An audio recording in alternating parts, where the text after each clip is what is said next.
I'm sorry, I'm going to call you back just a second.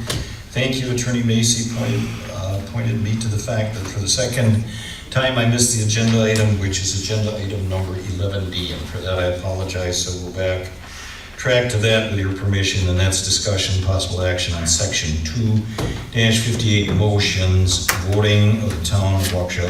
Code of Ordinances listed for Chairman Fischer and Supervisor Doerr. Mike, you want that one? I believe this was put on the agenda under your direction, not mine. Well, it was. I suggested it be on the agenda, so I'll start. There's a difference of opinion on the interpretation of the ordinance. The quickest way to deal with that is not to have lengthy discussion necessarily on whose interpretation is correct, but what does the board want to do so that the administrator can correct the ambiguity. And that's I don't think we're going to have a meeting of the minds as to which interpretation is correct. I could issue legal opinions all day long, but what good would that do? I think we should just decide, does the board want to allow discussion before a motion is made or not? And if that's the case, then we'll just direct the administrator to clarify the ordinance to that point. So, Mr. Chairman, if I may, does everybody understand the issue? There's a difference of opinion on how to interpret the ordinance.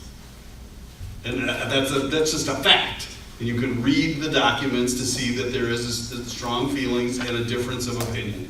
We should just write it the way you want it and move on. That's my opinion. Maybe I'm sticking my nose in too far. You can tell me to shut up, but I thought we should just cut to the quick, and it was my recommendation that we cut to the quick and ask the board what they want, what procedure they want to.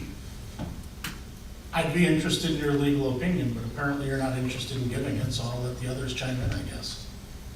Well, I'm always interested in giving it, but I don't want to waste it. What difference does it make if I give a legal opinion one way and that's not the way the board wants to do it? We've wasted the town taxpayer money, and I'm not here to waste it. I'm satisfied with the ordinance the way it's written.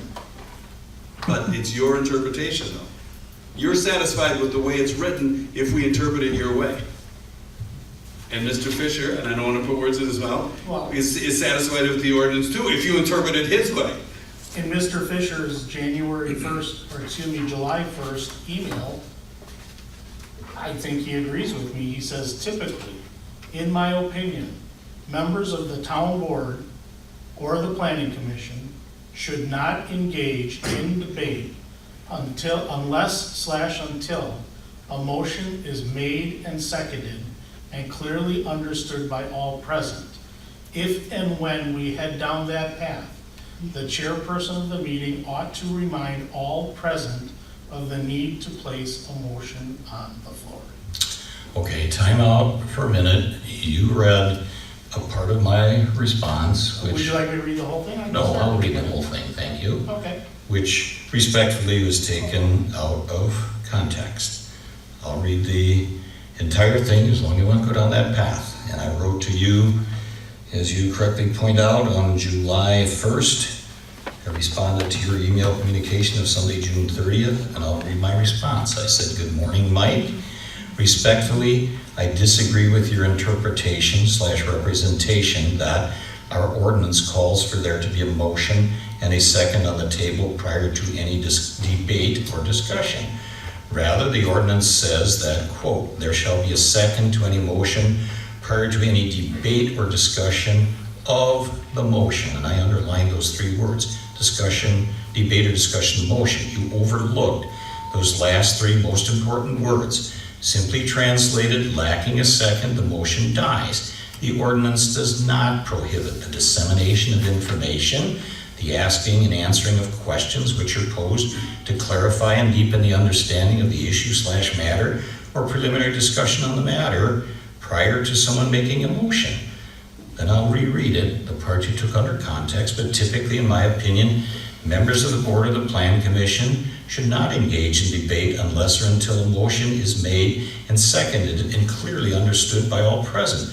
If and when we head down that path, the chairperson of the meeting ought to remind all present of the need to place a motion on the floor. Furthermore, consider that many items on the agenda are couched in terms of discussion and possible emphasize, underline for emphasis, action. To me, this is indicative of the reality that some agenda items are discussed and not acted upon. Thank you for your thoughtful consideration. And I'll just add one thing to it, Mike, and I don't mean this unkindly to you in any way. We shouldn't even be talking now if there's not a motion on the floor. So let's put one on the floor.